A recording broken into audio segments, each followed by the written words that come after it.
नमस्कार साथियों, स्वागत है आप सभी का।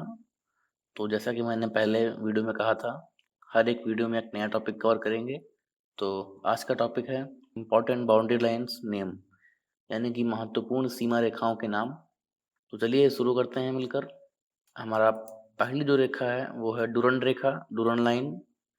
यह लाइन वर्तमान में अफगानिस्तान और पाकिस्तान को अलग करती है। हालांकि आज के समय अफगानिस्तान इस लाइन को नहीं मानता है। और अगर बात करें इतिहास की, हिस्ट्री में जाएँ तो यह जो लाइन है डूरंड रेखा, यह 1893 में 1893 में मॉर्टिमर डूरन के द्वारा बनाई गई थी, या कहें डिमार्केट की गई थी। या उस समय ब्रिटिश इंडिया और अफ़गानिस्तान के जो किंग थे उस समय के, या फिर अमीर थे जो, वो अब्दुल रहमान खान, उन दोनों के मध्य समझौता हुआ था और इस रेखा का निर्माण हुआ था, जो है डूरंड लाइन। आगे बढ़ते हैं, आते हैं अपनी दूसरी रेखा पे, जो है मैकमोहन लाइन, या भारत और चाइना को अलग करती है वर्तमान में। बात की जाए अगर भारत की, तो यह भारत के नॉर्थ ईस्ट रीजन में जो है अरुणाचल प्रदेश, उसको अलग करती है चाइना से। बात की जाए इतिहास की, तो यह लाइन 1914 में हुए शिमला कन्वेंशन में, शिमला कन्वेंशन जिसमें चाइना, ब्रिटिश इंडिया और तिब्बत ने हिस्सा लिया था। और इस लाइन को हेनरी मैकमोहन ने बनाया था। इन्हीं के नाम पर इस लाइन का, इस रेखा का नाम भी रखा गया था, मैकमोहन लाइन।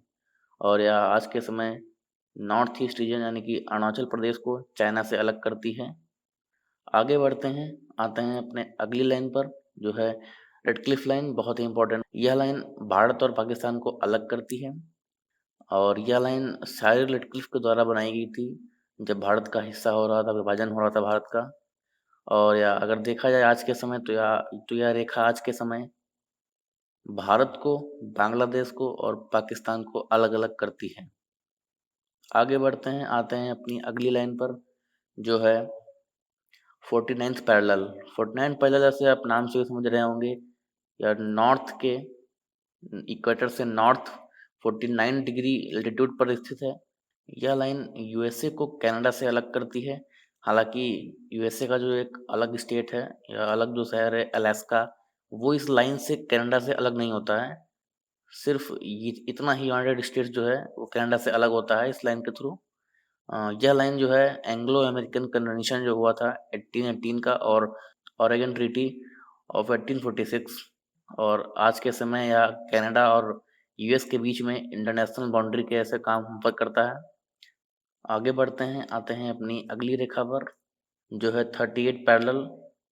38 पैरेलल हालांकि ये पूरी तरीके से ऐसे नहीं है, ये कुछ ऐसे है, जान लीजिए।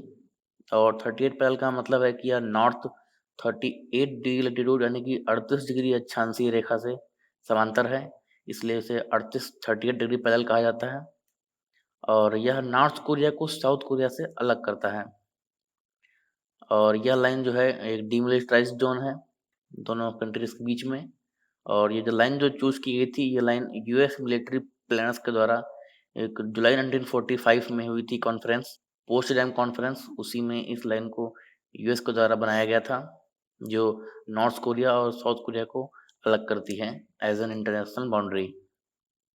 आगे बढ़ते हैं, आते हैं अपने 22nd पैरेलल नॉर्थ लाइन पर। यह लाइन इजिप्ट को सूडान से अलग करती है। इसके बारे में आप जान लीजिए, इतना इम्पोर्टेंट नहीं लाइन है, पर सूडान और इथोपिया अभी हाल ही में चर्चा में थे, तो आप जान लीजिए यह लाइन इजिप्ट और सूडान को अलग करती है।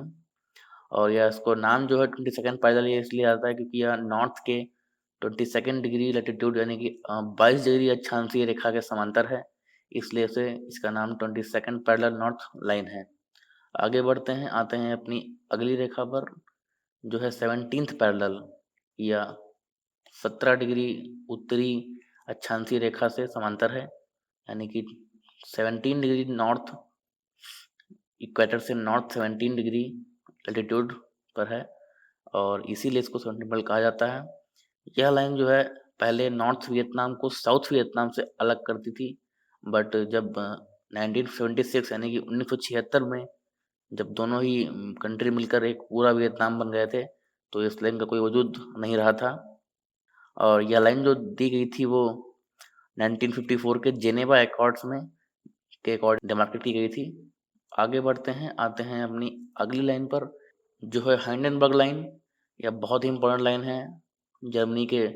अगर आप हिस्ट्री आप पढ़ेंगे जब वर्ल्ड वॉर फर्स्ट की, तो यह बहुत इम्पोर्टेंट पार्ट है। मैं आपको शॉर्ट में बता देता हूँ यह क्या हुआ था। देखिए, यह लाइन जो है यह जर्मनी और फ्रांस को अलग करती है वर्तमान में।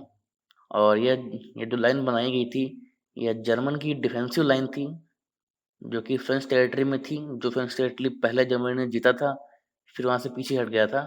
आप बता देता हूँ मैं। हालांकि इस लाइन को 1919 में जो ट्रीटी हुई थी, वर्साइल्स की ट्रीटी, उससे अलग कर दिया जाएगा। हालांकि आप जान लीजिए, जब जर्मनी यहाँ तक बढ़ा आया था फ्रांस को हराकर, तो फिर जब ब्रिटिश आर्मी यानी कि एलाइज और वेस्टर्न फ्रंट और ईस्टर्न फ्रंट दोनों पर एक साथ जब जर्मनी पर हमला हुआ था, अगेन अटैक हुआ था, तब उस समय जर्मनी ने जो है पीछे हटकर, यहाँ से इतना पीछे हटकर एक डिफेंसिव लाइन बनाई थी। और इस डिफेंसिव लाइन का नाम था हैंडनबर्ग लाइन। हैंडनबर्ग एक व्यक्ति का नाम थे, जो उनके फील्ड मार्शल थे, पाउल वॉन हैंडनबर्ग। उन्हीं के नाम पे उस लाइन का डिमार्केट किया गया था। ये एक डिफेंसिव लाइन थी, जान लीजिए आप। आगे बढ़ते हैं, आते हैं अपनी अगली लाइन पर, जो कि जर्मनी और फ्रांस को अलग करती है, Maginot and Siegfried line. Maginot line ये आप देख सकते हैं, और ये साइफ्रेट लाइन मैप में, दोनों लाइन बहुत ही अच्छी तरीके से। देखिए, मैगिनॉट लाइन जो है वो फ्रेंच की डिफेंसिव लाइन थी, इसलिए उसने वर्ल्ड वॉर सेकेंड के पहले ही उसने एक डिफेंस लाइन बना ली थी, जहाँ तक कि जर्मनी से उसका बाउंड्री लगती थी। और उसी के जो है अपोजिट में जर्मनी ने भी एक अपनी डिफेंस लाइन बना ली थी, जो थी साइफर्ड लाइन 1930 में। और इस लाइन को जो है वो वेस्ट वॉल भी कहा जाता है, जर्मन कहते थे वेस्ट वॉल। आगे बढ़ते हैं, आते हैं अपनी अगली लाइन पर, जो है ऑर्डर नाइशे लाइन। देखिए, यह लाइन जो है ये पोलैंड और जर्मनी के बीच में है। जर्मनी ये रहा, आप ये देखते हैं, ये पोलैंड। आप ये जो हिस्सा देख रहे हैं येलो कलर में, ये हिस्सा जो है वो जर्मनी पोलैंड से हार गया था। यह हिस्सा पहले जर्मनी का हुआ करता था, वॉर के बाद में यह हिस्सा जो है जर्मनी हार गया था। और ये लाइन पोस्टडैम कॉन्फ्रेंस में बनाई गई थी। और जर्मनी ने इस लाइन को जो है 1990 में रिकॉग्नाइज कर लिया था। और ये लाइन जो है यह ऑर्डर और लुशियान नाइसे रिवर्स के साथ साथ ही गुजरती है। याद होते हैं, ये है Oder river and that is Neisse river. आगे बढ़ते हैं, बात कर लेते हैं लैंड बॉर्डर्स ऑफ इंडिया। तो भारत की जो अंतर्राष्ट्रीय सीमा रेखा है वो 7 कंट्रीज से लगती है, 7 देशों से लगती है। Bangladesh, China, Pakistan, Nepal, Myanmar, Bhutan, Afghanistan. हालांकि अफगानिस्तान का जो बाउंड्री क्लेम बात करता है वो भी डिस्प्यूट में है, क्योंकि पीओके का हिस्सा है जो लद्दाख के अंदर। तो सबसे ज़्यादा बाउंड्री जो है वो बांग्लादेश के साथ है, और इसको जानते होंगे आप, डोनल लैंड, मैं पहले बता चुका हूँ। और फिर आते हैं चाइना, फिर आता है Pakistan, then Nepal, then Myanmar, then Bhutan. आप एक बार सीक्वेंस पढ़ सकते हैं, ये सीक्वेंस कभी कभार पूछ दिया जाता है। और आप ये जान लीजिए, चाइना जो है वो LAC and McMahon line, Pakistan Radcliffe line, and Nepal treaty of Sugauli है। ट्रीटी ऑफ सुगाली अभी देखिए नेपाल के साथ डिस्प्यूट हुआ था लैंड बॉर्डर को लेकर, तो इसलिए ट्रीटी ऑफ सुगाली भी चर्चा में थी 16 की, जो ब्रिटिश इंडिया के और नेपाल के मध्य हुई थी। और म्यांमार की जो है वो Indo Myanmar border, and Bhutan की ट्रीटी ऑफ सिंचुला, या एक ट्रीटी ऑफ पीस थी एक। आगे बढ़ते मैं आपको दिखा देता हूँ कि ये बाउंड्री कहाँ कहाँ पे लगती है भारत में। तो आप ये देख सकते हैं, ये है नेपाल। तो नेपाल की बाउंड्री टच होती है उत्तराखंड से, then Uttar Pradesh, then Bihar, and ये आप जो हिस्सा देख रहे हैं ये है वेस्ट बंगाल, एंड ये है सिक्किम। तो नेपाल की सीमा लगती है 5 राज्यों से भारत के। आगे बात करते हैं भूटान की। तो भूटान की जो सीमा है वो लगती है सिक्किम से, वेस्ट बंगाल से, आसाम से, और अरुणाचल प्रदेश से। और बात करते हैं अगर बांग्लादेश की, तो बांग्लादेश की सीमा लगती है वेस्ट बंगाल से, देन आसाम से, देन मेघालय, और फिर त्रिपुरा। इसमें से भी सबसे ज़्यादा जो बाउंड्री टच करती है वो टच करती है वेस्ट बंगाल से, अराउंड 2200 किलोमीटर।